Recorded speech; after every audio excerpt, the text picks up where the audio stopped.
Today on Least Handy Handyman, we are answering your questions, and I'm wearing a flannel shirt, so you know you can trust me.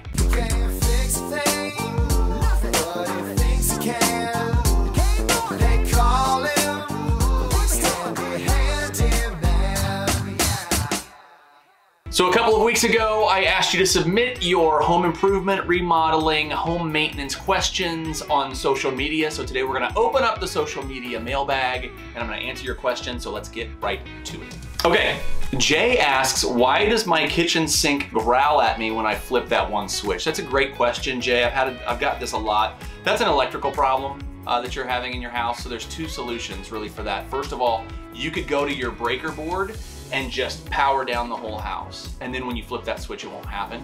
That's one solution. And the other solution is just don't use that switch at all. Great question. Aiden wrote, birds in attic vents. They moved in last spring because the weather rotted the screen out. I put in new screen and they thanked me for the nice nest box and moved in anyway. I put in more new screen and they're hanging out just in the vent flaps instead of the attic. So, great question. When it comes to bird houses, I am an expert, so. It's not a bird house, it's a real house that has birds in it. Like an actual house. A real house, yeah. Oh boy. Well, first of all, I know exactly what an attic vent is, so that's no problem at all. So you're getting birds on the vent flaps. You know what, you're fine just to leave them there actually. Birds are very friendly, and a lot of people enjoy their singing, especially in the warmer weather months. So I would just leave them there. They won't bother you whatsoever, and just enjoy their presence. Make a new friend. This is a good one, and I get this a lot as a real estate agent. Mary asks, maybe a tutorial on how to determine if a wall is load-bearing or not. Mary, I'm glad you asked.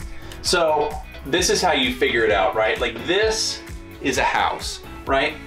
This, if I were to erase these walls, obviously this is gonna come straight down. So we know that these walls are load bearing. Now if it's so the exterior walls, right? If it's an interior wall, it's simple math. All you do is you take the length of the house times the height of the house up to where the roof starts. Now it's gonna depend on what's the angle of the roof right here. So if that is less than 90 degrees, then we're gonna multiply the height times the length.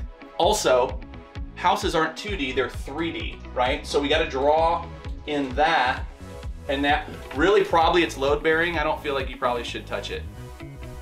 I feel like maybe the year the home was built is a factor too. Do you know if that's right? I don't think so. You don't think so? Okay. Let's go with what we have. Eric asks, is your faucet still leaking? All right, that's hilarious, Eric. Thank you for your question. Paul said, the threshold hasn't been fixed, that's for sure. You know what? That's not really the spirit of the Q&A, guys. But that's true. You know what? I'm trying to make a video, babe. Can you just... Rachel says, has your mom been brave enough to actually display thimbles on the display you hung in the hallway? You know what? Okay, I think we're done here. That's all for today's Least Handy Handyman. Thank you to those of you that actually had questions, and we'll see you next time.